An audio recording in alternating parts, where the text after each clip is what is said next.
سانتا باربارا یکی از قشنگترین جاهای سانتا باربارا، تقریبا مثل بام تهران ماست.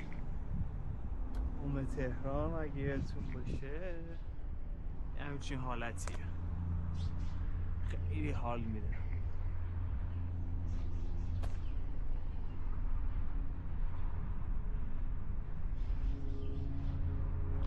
هم یه خونه هست مثلا اسم پارک همین اومده فرانچسکی هاست.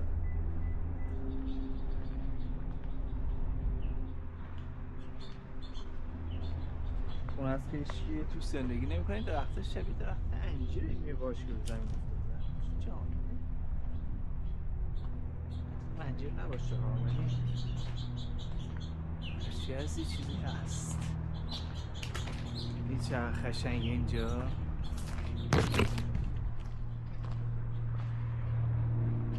خیلی خوشگله. نه خونه رو مثلا خونه های قبل انقلاب هست، مثلا صاحباشون رفتن یه همچین حالت پیدا کردن. تو خیابون جمهوری از اینا زیاده. چه کسرا که میری اینه این خونه ها هست همینجوری گذاشتنش رفتن.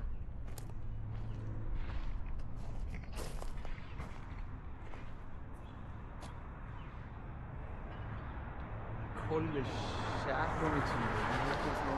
وای که اونجا زندگی میکرده سالها پیش چه حالی میکرده. قشنگ میگه این تراسه میشسته چایی میخورده، شهر رو میدیده، اشباها.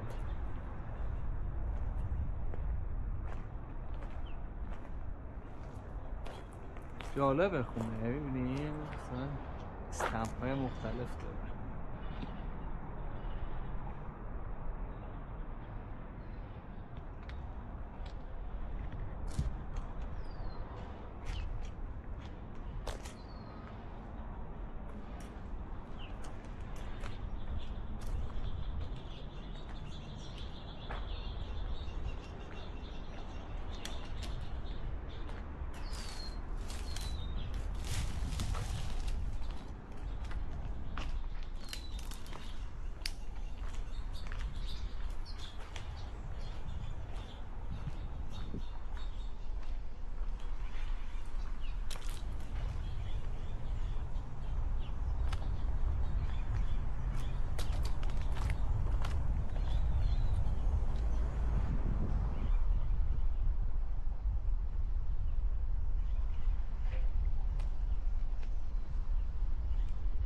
اینجا واسه خواهی ساعتها بشینی و حال کنی.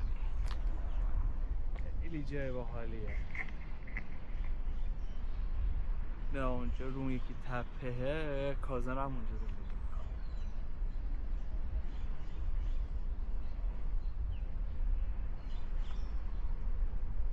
دریای خیلی قشنگی داره، هوام خوبه قشنگ. تا اون امروز روز خوبی بود، قشنگ میتونی تا ته و دریا رو ببینی. تا اون سکوهای نفتی راحت میشه دید امروز. البته تو این نمیدونم چه جوری میفته، ولی خیلی جای باحالیه.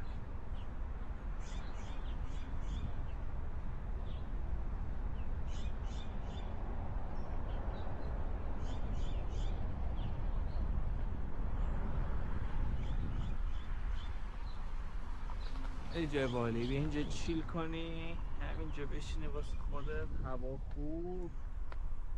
همیشه یه بادی میاد، هواش خوبه همیشه.